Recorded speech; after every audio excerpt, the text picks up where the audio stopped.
ஒரு பெண். அவள் பெயர் கவிதா. அவள் தனது மகனுடன் தனியாக வாழ்கிறாள்.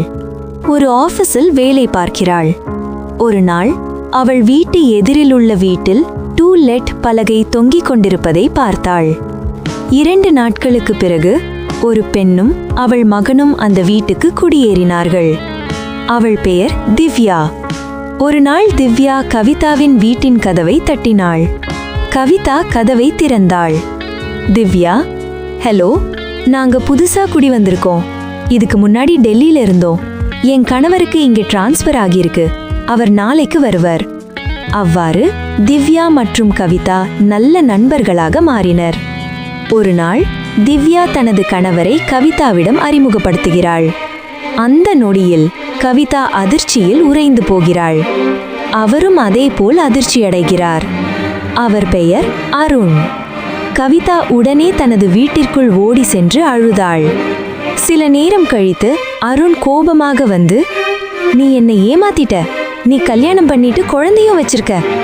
அதை கேட்ட கவிதா கோபமும் வேதனையும் கலந்த குரலில் சொல்கிறாள், ஏமாத்தினது நீதான். நான் இன்னும் கல்யாணம் பண்ணவே இல்லை.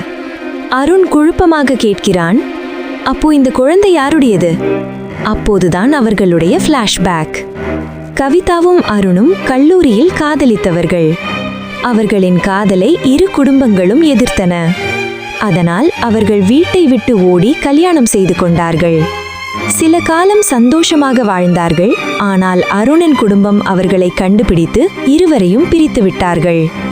வழியின்றி கவிதா தனது வீட்டிற்கு திரும்ப முடிவு செய்தாள். ஆனால் அவள் வீட்டிற்கு சென்றபோது அவள் பெற்றோர் உயிருடன் இல்லை. அவமானத்தை தாங்க முடியாமல் அவர்கள் உயிரை மாய்த்து கொண்டார்கள். கவிதா முழுமையாக தனியாகிவிட்டாள். தங்க இடமில்லாமல் அவள் ஒரு அனாதை இல்லத்திற்கு சென்றாள். அங்கு ஒரு குழந்தையை தத்தெடுத்தாள். அந்த குழந்தைதான் அவளின் முழு உலகமானது. எல்லாவற்றையும் நினைத்து கொண்ட கவிதா தன் குழந்தையை தூக்கிக் கொண்டு சூட்கேஸை எடுத்துக்கொண்டு அருணை பார்த்து மெதுவாக சொல்கிறாள், இனி உன் முகத்தை பார்க்கவே விருப்பமில்லை. நீ இருக்கும் இடத்தில் நான் இருக்க மாட்டேன்.